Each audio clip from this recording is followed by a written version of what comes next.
Good morning. Hi. Today I want to talk with you about a topic that was a suggestion of Nikos, of my husband.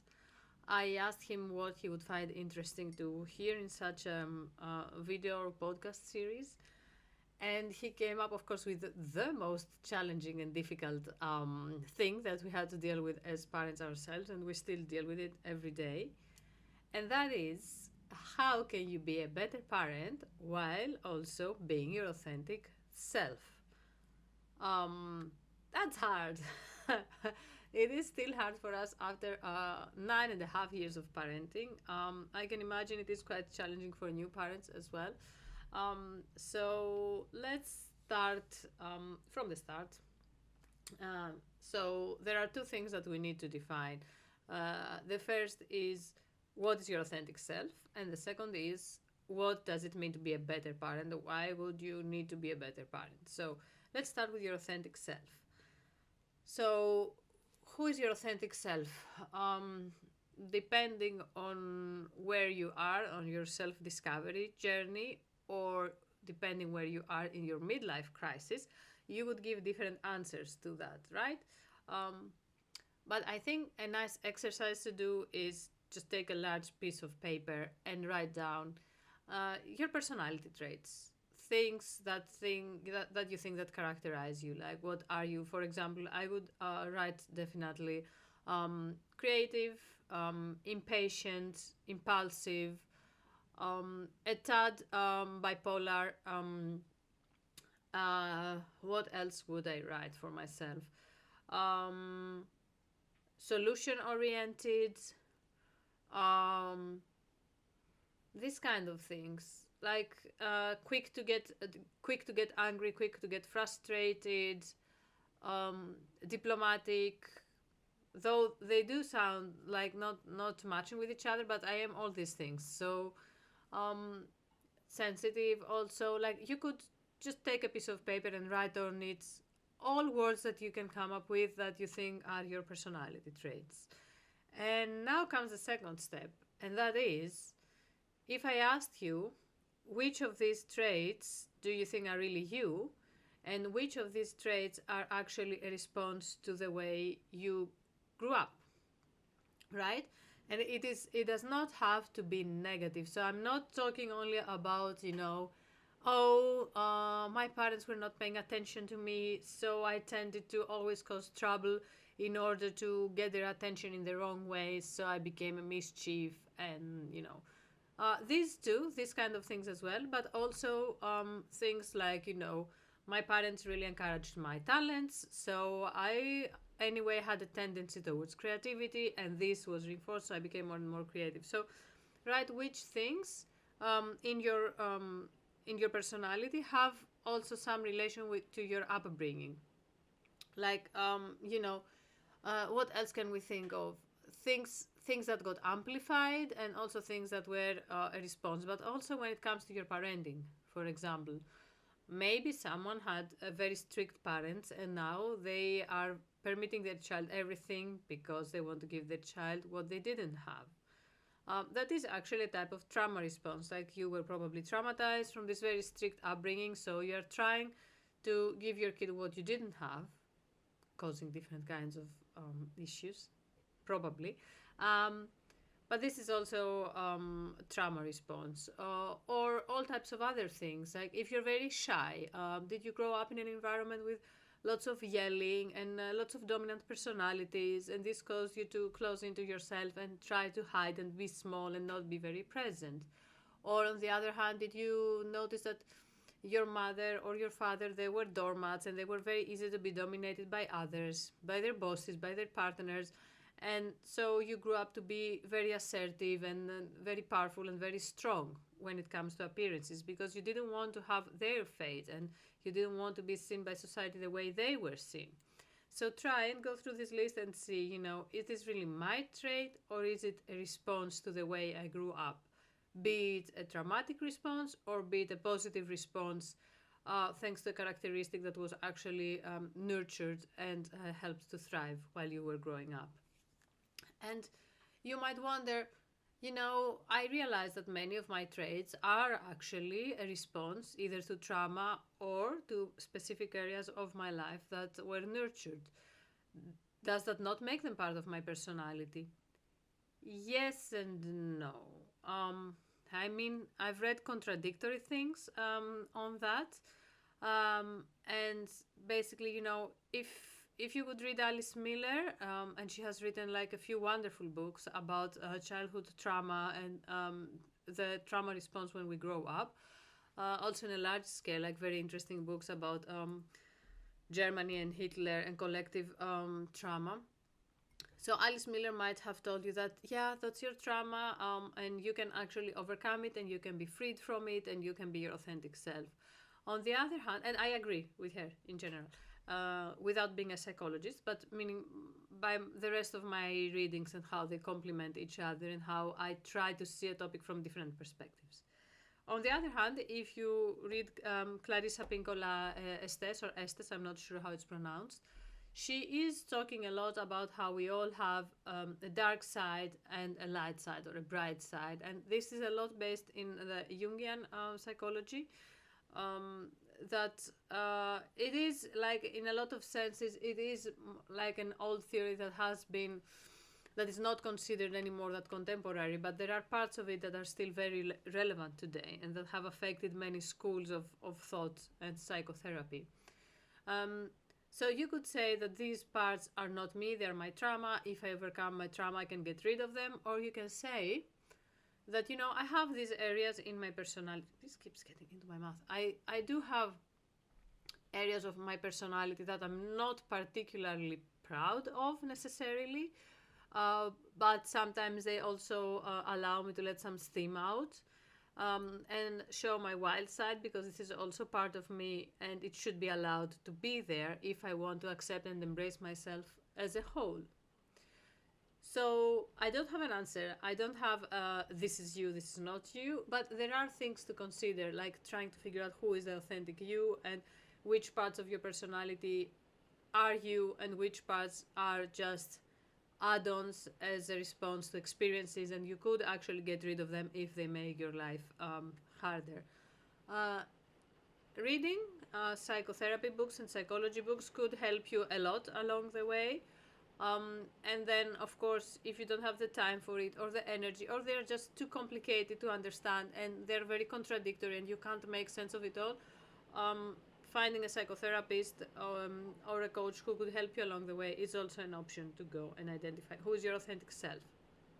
Now, there is also another part, and that is actually habits that we have from our own parents. So it's not necessarily a part of who you are, but it is how you saw things being done when you were growing up, and you are just doing things the same way that your parents did them without questioning if that was the best way, and especially in the generations before the internet, you just did whatever your parents did, your neighbors did, your family did. You couldn't compare with how people did things in other places in the world and why they might do things differently, right? So our world was much smaller, and that made things easier in a sense.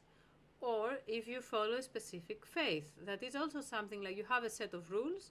And especially in older times when people could not compare religions, for example, they were more, I'm a Christian or I'm a Muslim, this is what the Bible says I should do, this is what the Quran says I should do, and if I follow those rules in the way I live my life and in the way I raise my children, I will go to heaven, they will go to heaven, I will have a better life, But then again, we live in an era where science prevails and information prevails, and we can compare what happens in other parts of the world. So somehow this what was considered like the absolute knowledge of what is good and bad when it comes to life in general and parenting in specific, it is now questioned. Like, you can question it yourself with the things you see and read around you.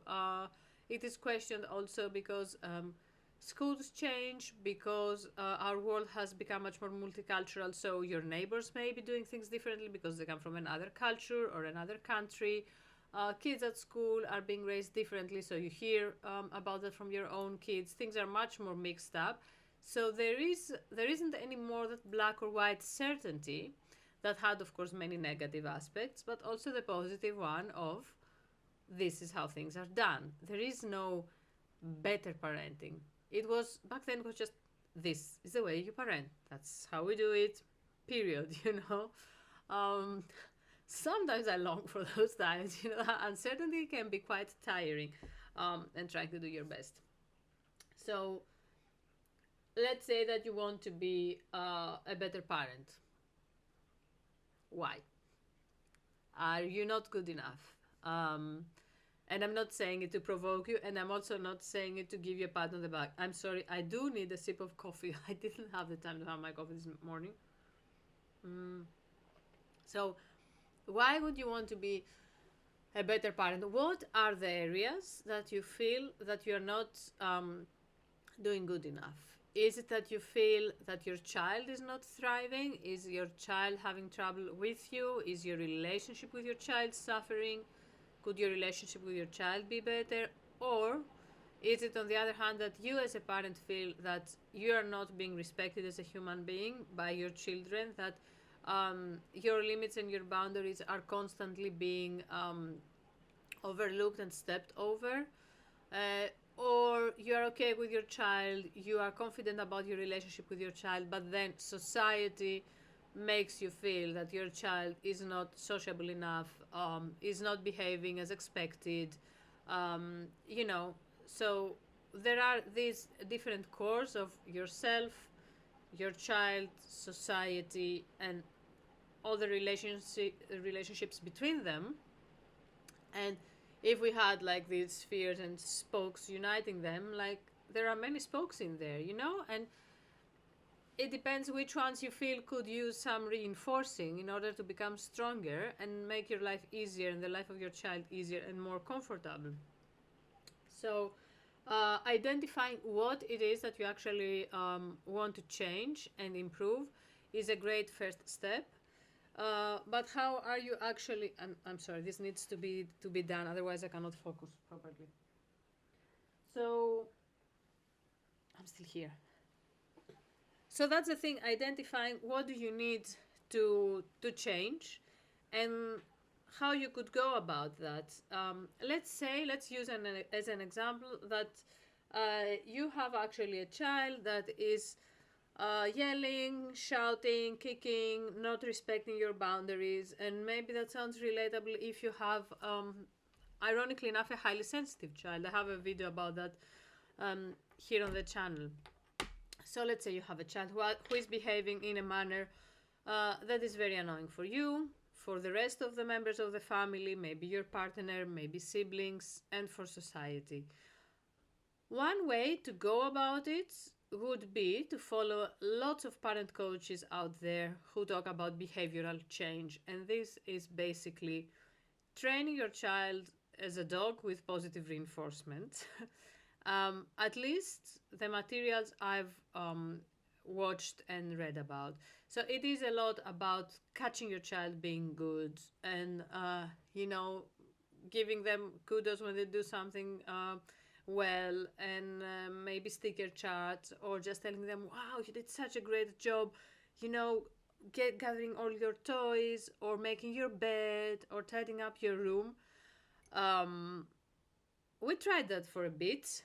That's not me. For me, it was impossible to be my authentic self using this method, because it is also I was just not convinced, and especially the examples that the method was using, when it comes to things that annoy you and you want to convince your child to change their behavior. I get that it could work for sure, and it is working for many parents.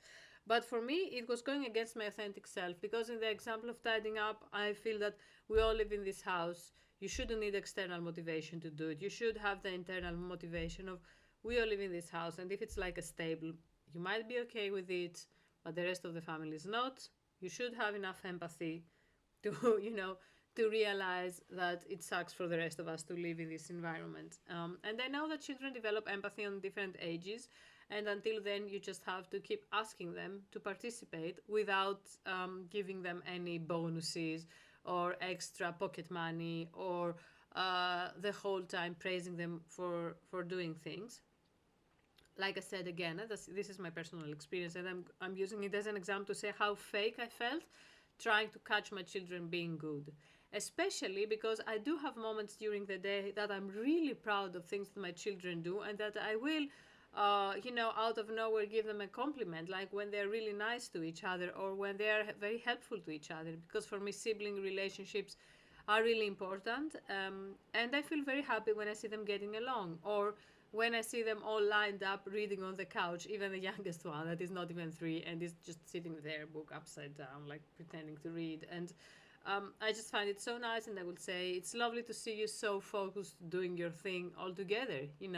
So there are things that I am actually proud of, and I can't fake being proud of them picking up their dirty socks from the dinner table. Um, so behavioral change practice is one method that for some people could work. For people who really need specific instructions and practical instructions on dealing with things, it could work.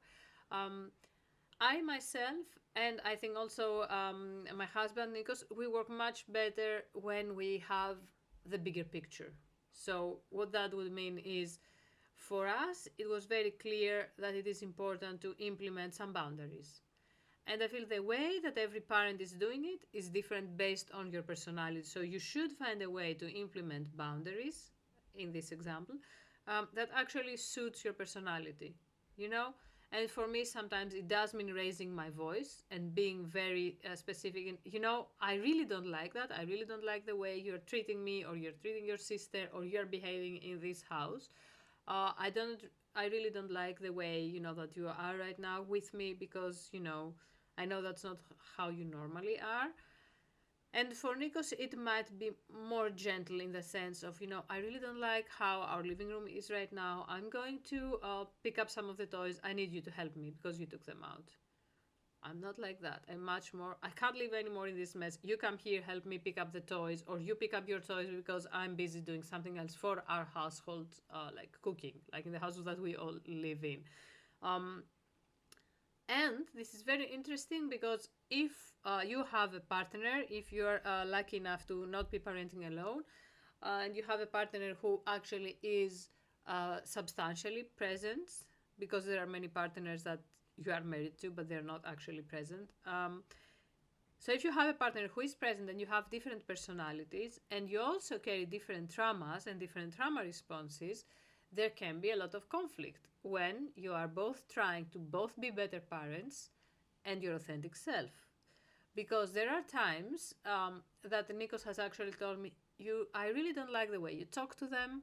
You are shouting or you're yelling without realizing it. Or, you are too harsh with them, you're barking instructions. And the secret here is not to become defensive and actually listen carefully to the feedback. Because that same feedback can sometimes be true and sometimes not really, based on your experience. And I will give you, again, a very personal example. There was a period when Ella was around 9 months, I think, 10 months, something like that, or maybe a bit over a year, I don't know. And I really felt a parenting burnout coming on me. I had lost cognitive function. I was forgetting things. I was forgetting what time the kids finished school and all that. And that is not surprising because we are raising 3 young children here in the Netherlands without any family around to help. So I was also breastfeeding, and she was waking up a lot. I mean, Ella back then. So I was really up to here, and that meant I was waking up and I started my day snapping at the kids. I could not find any joy. I was like a robot, cooking for them, changing diapers, taking them to school, cooking again lunch, but I couldn't focus. I couldn't find, I've really lost the joy. I was snapping at them. I was getting irritated, frustrated with whatever they did. Very normal, age appropriate things that they did would irritate me. So, and Nikos was telling me, you need a break. You need a break. You're actually being verbally abusive to the kids, not by characterizing them like I never called the kids stupid or useless or whatever, but I was just being too loud, being too snappy, yelling too much, And it was hard to hear that. It is very hard as a parent when you hear that you are actually, that is abuse. That is a form of abuse. Um, and I listened to that feedback. And I asked Nikos back then, there was a week of school holidays, to take the two older children, go to Greece to the grandparents. And I stayed here with Ella. And I met friends without kids and friends with kids. And we talked. And I could rest a bit. And then I could be back to my normal self. Because that is the thing. If we go by the Clarissa Pinkola Estés theory, of having a shadow side and a light side, sometimes the dark side can really take over, and we do need to keep it in control. You can't just let it out. You need to let it out there occasionally, to get some fresh air. But if you see that this is your normal operating mode every day and it is taking over, it is time to act and see what you need to do in order to be your better self again. Um, but then on other times that Nikos will give me that feedback, of, oh, I can't stand it. There is so much tension here, and I can't stand all the yelling and stuff like that.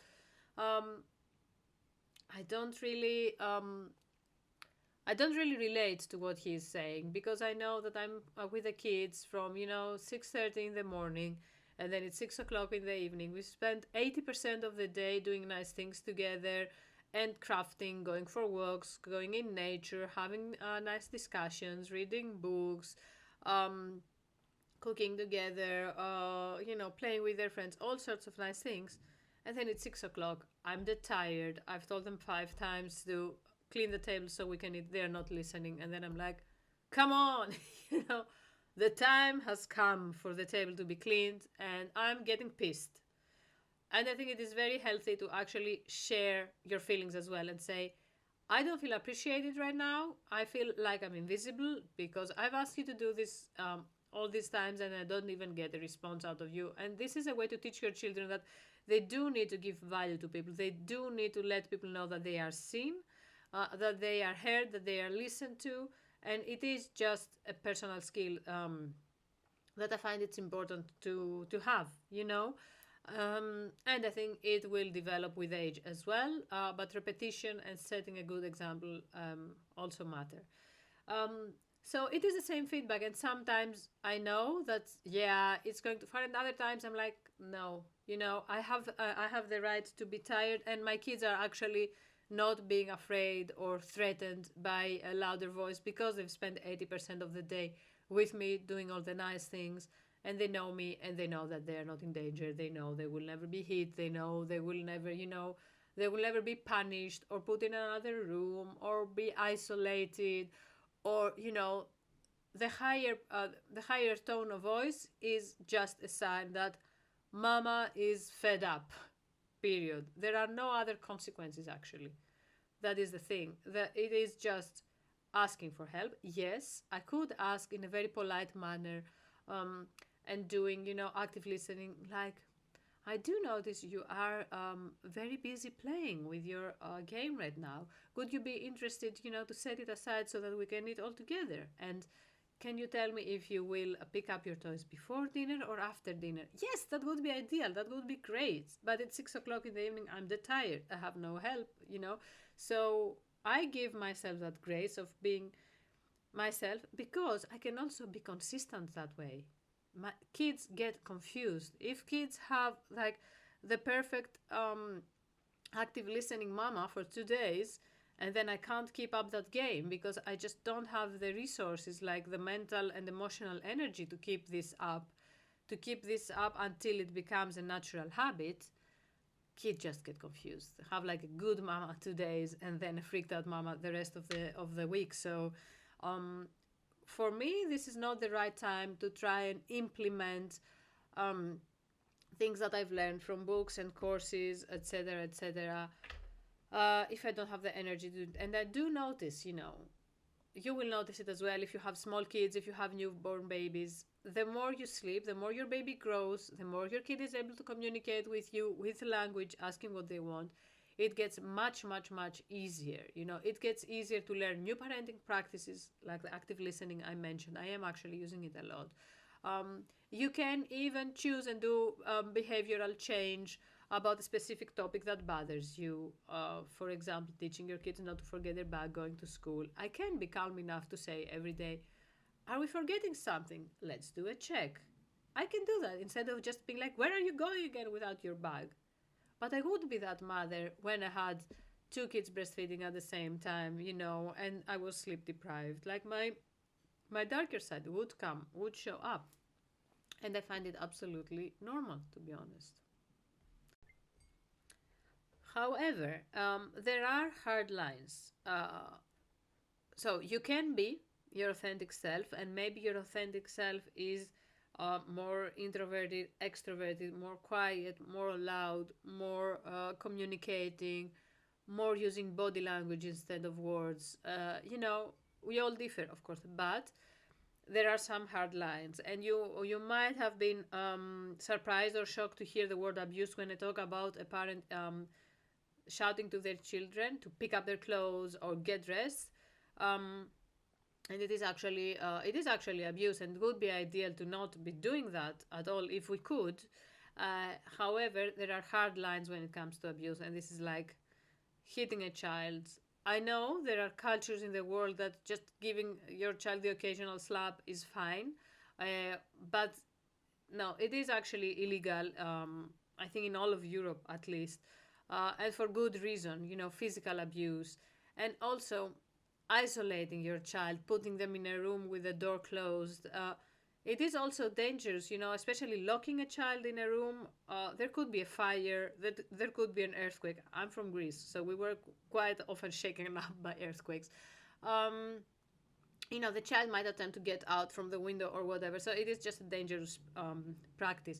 And if you notice that you are so drained, so frustrated, so fed up, that you really are emotionally challenged at the moment, that you have maybe postnatal depression, or for whatever other reason that you have mental challenges, that you find yourself thinking of hurting your child, also physically, but also if you see that you're continuously abusing them verbally, or talking to them really in a demeaning manner and calling them names, stuff like that, do seek help. Do seek help, because otherwise the social services might bring that help for you. And I know it sounds terrifying, and it is. I mean, you do need to take care of yourself so that you can take care of your child. Um, if after watching this video you are questioning a bit if your authentic self is the darkest side of yourself, and even if that darkest side is there constantly present the last days, weeks, or months, seeking help to actually get back to the light again, will be good for both you and, of course, for your child or children, and for your partner, because the family is, of course, a core, like a dynamic core. Um, if we want to summarize a bit what I talked about today, the core to actually find the balance between being a better parent and being the authentic you, for me, it is first knowing yourself, knowing who is your authentic self, and knowing what is trauma response. And if there are trauma issues, trying to resolve them through your own research, reading, and therapy if necessary. The second is to take physical care of yourself, like try and eat well, sleep well, take care of your physical body so that your mental health has a good anchor. Uh, and then look for new parenting techniques if your current techniques are not working. Realize that the way you were raised is not the only way and is not necessarily the best way. So read the books, watch the videos, and maybe something resonates with you and resonates with your authentic self, and you think, oh, I've never thought about it, but I'm willing to try if it's going to make me a better parent and make me more proud of myself. Um, and ask for feedback. Ask your partner for feedback, ask your friends that you trust for feedback, and ask your children for feedback. And when I say ask your children for feedback, children, of course, they're not going to evaluate you as a parent because you are their only parent or parents. They cannot necessarily compare, especially not in younger ages that they don't see so much the parents of friends. But you can see in their body language Do they enjoy being with you? Do they choose to be with you or be away from you? Do they prefer to spend time with you or spend time between them like the siblings or with their friends or be away from home? Are they looking forward to one-on-one time with you? And the thing is, the horrible thing is that actually our children will always forgive us because their survival depends on us. And this is also what causes the trauma bonding or the trauma responses, that they cannot survive without us. So they're very, very forgiving. So do notice, like, if you do your children really experience pleasure and joy in being with you, then probably you're on the right track, especially if you don't get feedback from the school and society that you're raising tiny, spoiled, self-entitled assholes. So, that's also like feedback from society and school is also important to be gotten and to work with it as well. That was that. I know that's quite a triggering video for many parents. It's a very hard topic.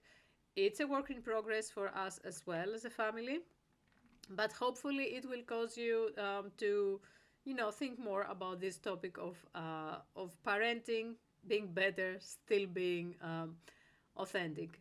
I hope you enjoyed, even though I know it probably got you frustrated, but I hope you also feel inspired by it, and I would really like to read your thoughts on it as well. Do subscribe and do like, please, so that it can reach more parents and hopefully be helpful to them as well. Have a nice day and talk to you soon again. Bye bye.